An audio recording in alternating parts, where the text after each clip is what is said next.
here we are in Curvada City. Some guys are doing their banking.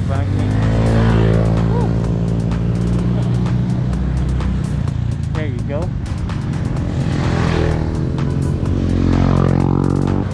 Shoutout sa mga riders dito.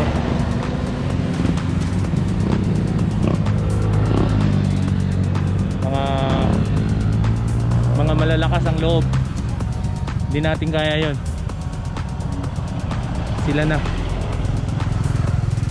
nang bahala dun. Wala na tayo dun. Kung gusto nila mag-banking, sila na yun. Sila yung malakas ang loob, diba? Palakasan naman yan ng loob.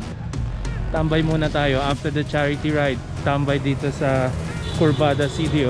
Pero hindi naman tayo masyadong... Anong klaseng banking yun? Wala, ano lang. Pick me up. Pick me up before you go. Eto na guys. Tingnan natin.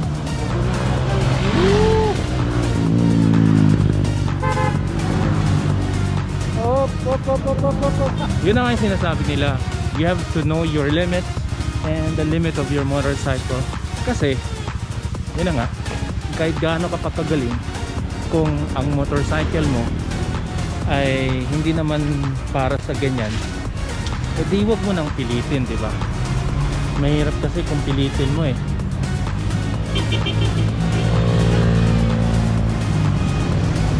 Guys, gaya ng sinabi ko, know the limit of your motorcycle, and not only that, kailangan mo din alamin ang limit ng skills mo, kasi mahirap na madisgrasya, di ba?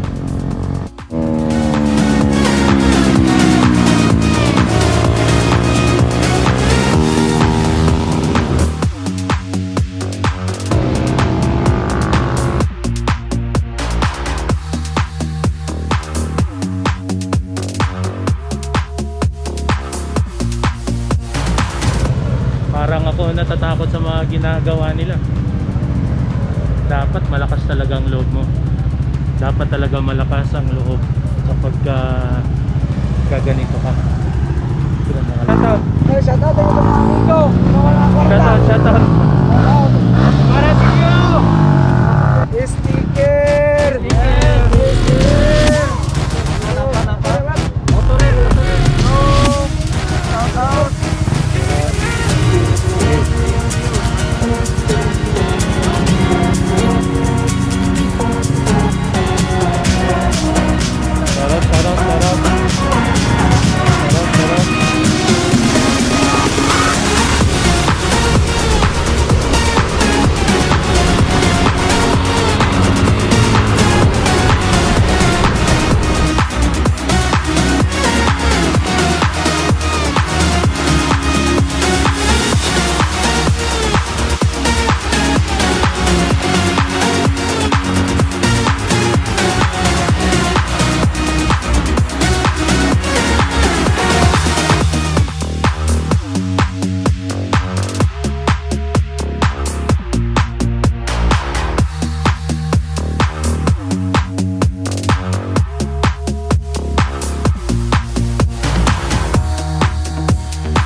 Alright, so yun na nga, no, Buko Madness muna tayo. After ng rides natin, pumunta tayo sa Curvada City.